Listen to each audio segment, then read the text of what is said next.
The Doors of Oblivion by Saif-ij Hijah. When thou enterest into oblivion, oblivion entereth into thee. Nigh Tirol Lar. The greatest mage who ever lived was my master Morian Zenus. You have heard of him as the author of the book On Oblivion, the standard text for all on matters Daedric. Despite many entreaties over the years, he refused to update his classic book with his new discoveries and theories, because he found that the more one delves into these realms, the less certain one is. He did not want conjecture, he wanted facts. For decades before and after the publication of On Oblivion, Zenus compiled a vast personal library on the subject of Oblivion, the home of the Daedra. He divided his time between this research and personal magical growth on the assumption that should he succeed in finding a way into the dangerous world beyond and behind ours, he would need much power to wander its dark paths. 12 years before Zenus began the journey he had prepared his life to make, he hired me as his assistant. I possessed the 3 attributes he required for the position. I was young and eager to help without question. I could read any book once and memorize its contents, and, despite my youth, I was already a master of Conjuration.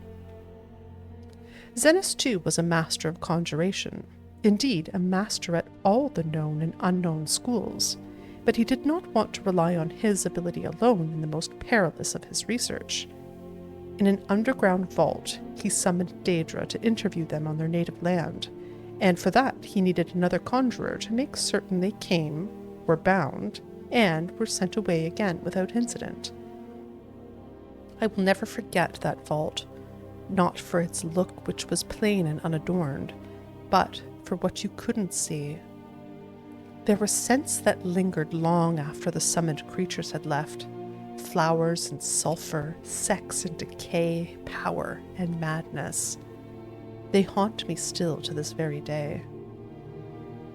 Conjuration, for the layman unacquainted with its workings, connects the caster's mind with that of the summoned.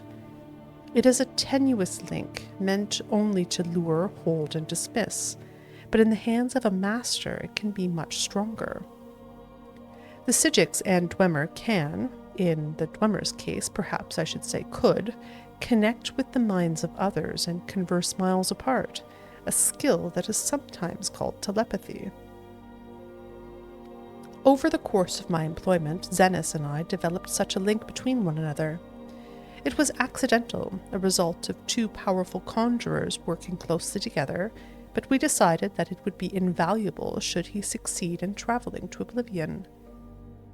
Since the denizens of that land could be touched even by the skills of an amateur conjurer, it was possible we could continue to communicate while he was there, so I could record his discoveries. The doors to Oblivion, to use Morian Zenus's phrase, are not easily found, and we exhausted many possibilities before we found one where we held the key. The Psijics of Artaeum have a place they call the Dreaming Cave, where it is said one can enter into the Daedric realms and return. Iakesis, Sothasil, Nemetai, and many others have been recorded as using this means, but despite many entreaties to the order, we were denied its use. Celerus, the leader of the order, has told us it has been sealed off for the safety of all. We had hopes of using the ruins of the battle spire to access Oblivion. The Weir Gate still stands, though the old proving grounds of the Imperial Battle Mages itself was shattered some years ago in Jagar Tharn's time. Sadly, after an exhaustive search through the detritus, we had to conclude that when it was destroyed, all access to the realms beyond, the Soul Cairn, the Shade Perilous, and the Havoc Wellhead, had been broken. It was probably for the good, but it frustrated our goal. The reader may have heard of other doors, and he may be assured we attempted to find them all. Some are pure legend, or at any rate not traceable based on the information left behind. There are references in lore to Maruk's Abyss, the Corrington Mirror, the Cantellan crux, the crossroads, the mouth, a riddle of an alchemical formula called jacinth and rising sun, and many other places and objects that are said to be doors, but we could not find. Some exist, but cannot be entered safely. The whirlpool in the Absian, called the Maelstrom of Baal, can make ships disappear, and may be a portal into oblivion, but the trauma of riding its waters would surely slay any who tried. Likewise, we did not consider it worth the risk to leap from the Pillar of Thras, a 1,000-foot-tall spiral of coral, though we witnessed the sacrifices the Slodes made there. Some victims were killed by the fall, but some, indeed, seemed to vanish before being dashed on the rocks. Since the Slode did not seem certain why some were taken and some died, we did not favor the odds of the plunge. The simplest and most maddeningly complex way to go to oblivion was simply to cease to be here, and begin to be there. Throughout history, there are examples of mages who seem to travel to the realms beyond ours seemingly at will. Many of these voyagers are long dead, if they ever existed, but we were able to find one still living.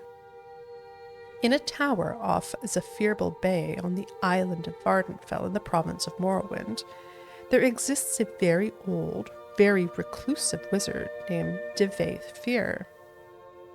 He was not easy to reach, and he was reluctant to share with Morian Zenas the secret door to oblivion.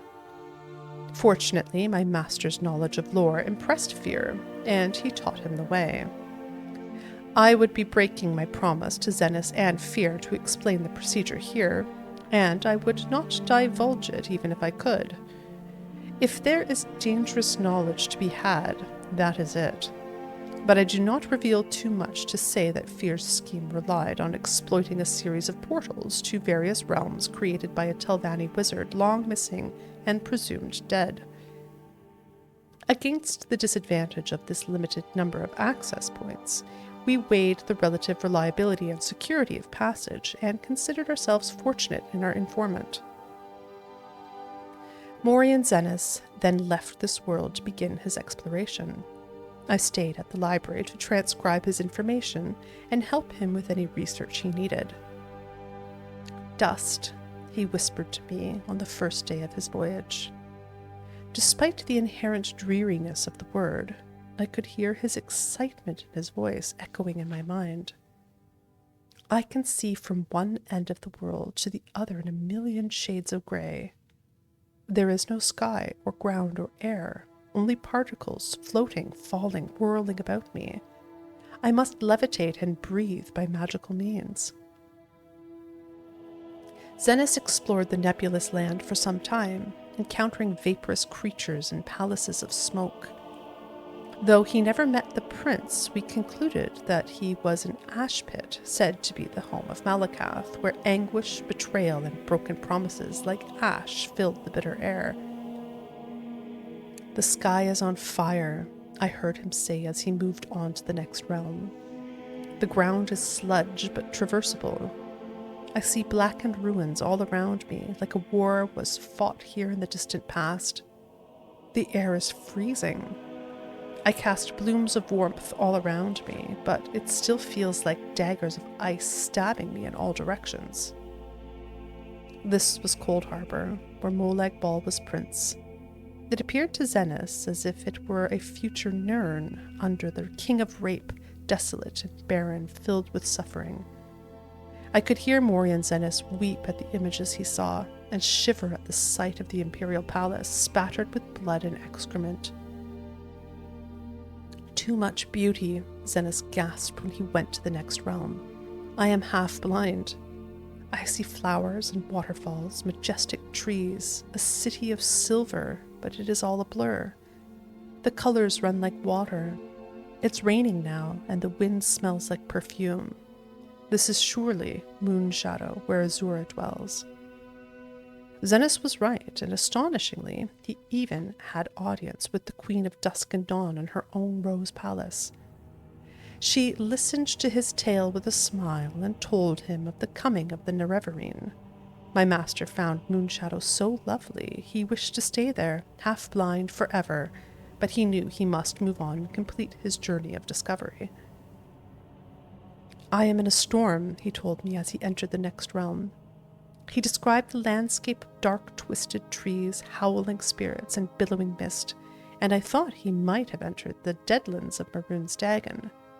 But then he said quickly, "No, I am no longer in a forest. There was a flash of lightning, and now I am on a ship. The mast is tattered, the crew is slaughtered. Something is coming through the waves. Oh, gods! Wait. Now I am in a dank dungeon, in a cell." He was not in the Deadlands, but Quagmire, the nightmare realm of Vernima. Every few minutes there was a flash of lightning and reality shifted, always to something more horrible and horrifying. A dark castle one moment, a den of ravening beasts the next, a moonlit swamp, a coffin where he was buried alive. Fear got the better of my master, and he quickly passed to the next realm. I heard him laugh. I feel like I'm home now. Morian Zenas described to me an endless library, shelves stretching on in every direction, stacks on top of stacks. Pages floated on a mystical wind that he could not feel. Every book had a black cover with no title. He could see no one, but felt the presence of ghosts moving through the stacks, rifling through books, ever searching. It was Apocrypha, the home of Hermaeus Mora, where all forbidden knowledge can be found. I felt a shudder in my mind, but I could not tell if it was my master's or mine. Morian Zenas never traveled to another realm that I know of.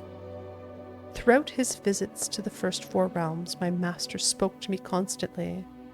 Upon entering the Apocrypha, he became quieter, as he was lured into the world of research and study, the passions that had controlled his heart while on Nirn. I would frantically try to call to him, but he closed his mind to me. Then he would whisper, "This cannot be." No one would ever guess the truth. I must learn more. I see the world, a last illusion's shimmer. It is crumbling all around us. I would cry back to him, begging him to tell me what was happening, what he was seeing, what he was learning. I even tried using Conjuration to summon him as if he were a Daedra himself, but he refused to leave. Morian Zenas was lost. I last received a whisper from him 6 months ago. Before then, it had been 5 years, and 3 before that. His thoughts are no longer intelligible in any language.